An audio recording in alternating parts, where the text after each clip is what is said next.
welcome to Gail's Garden, Herbs and More. The old timers knew. Wow. I keep finding this. I keep running into things that they keep telling us, oh, you shouldn't do this and you shouldn't do that. And the way the old timers did it. And yet now I find they were right. I've run across this example several times, but the latest one was I was studying up and reading about oxalates in your food and stuff. And, some people have kidney stones and they say there's like, I think 4 different types of kidney stones, and 2 actually have to do with oxalates. Actually, our bodies make oxalates too, but there are some foods that are high in it. But here's the thing. Our forefathers, they may not have known what it was, but somehow they knew how to cook the foods.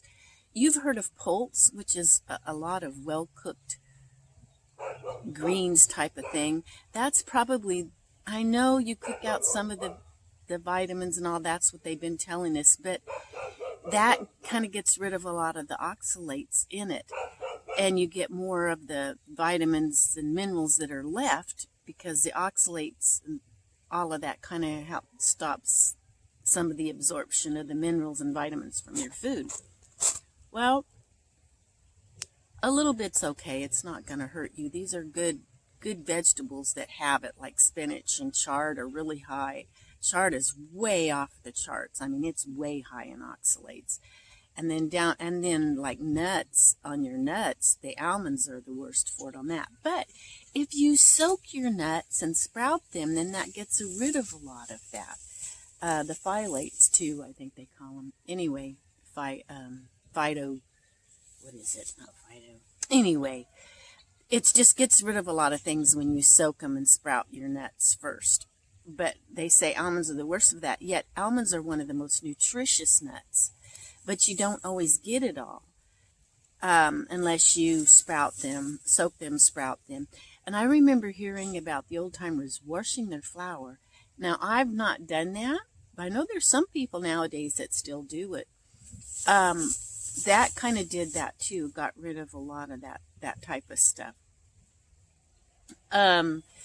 Also, like your spinach, it may be high in oxalates, and I've known that. I try not to overeat a lot of spinach.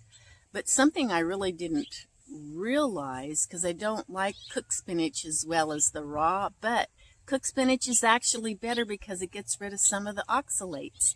But now, anytime you cook something, I know you've got to lose some of it, the vitamins and minerals in it. But you're not going to be able to absorb them anyway. So the old timers, they always cooked their spinach and stuff. My grandparents never ate their spinach. I've never seen them eating their spinach raw. It was always cooked, and I don't like spinach as well cooked. I can if it's fresh, but like canned spinach, I just didn't like canned spinach. But, I mean, I can eat it in certain things. There's a dish my dad made with it that was wonderful. But it's actually helping to cook it. So, and also beet tops, if you juice them, they're high in oxalates too. Then when you juice, and I know juicing can be really good because you get the vitamins and minerals quickly absorbed, but you also get a lot of sugar, so it's not good to juice too much. But if you juice like spinach and stuff like that, you get more of the oxalates. It's not as good. The best thing to do is to cook that stuff. We've been told everything opposite of the way it should be for years. The old timers had it right in so much stuff. I just thought some of this was interesting, and I've ran across other things over the years. Come to find out, the old timers were right in the long run. And something that really struck me, and I know I've mentioned this one before in some of my other videos, is when I first left home, I was really getting into studying on health-related stuff. And one of the major big things was everybody was into margarine. And I thought, that just doesn't sound right to me. Butter is more natural. And like anything, everything in moderation. Boy, that is probably should be our theme. We should have that written all over our foreheads in our house and everywhere. Everything in moderation. Another thing, let me tell you something else. When I was about 13, I can't remember who got me a subscription to this magazine called Young Miss. And then I got some of the other teen magazines and stuff like that, a few here or there, which I thought, oh, this is so cool, you know.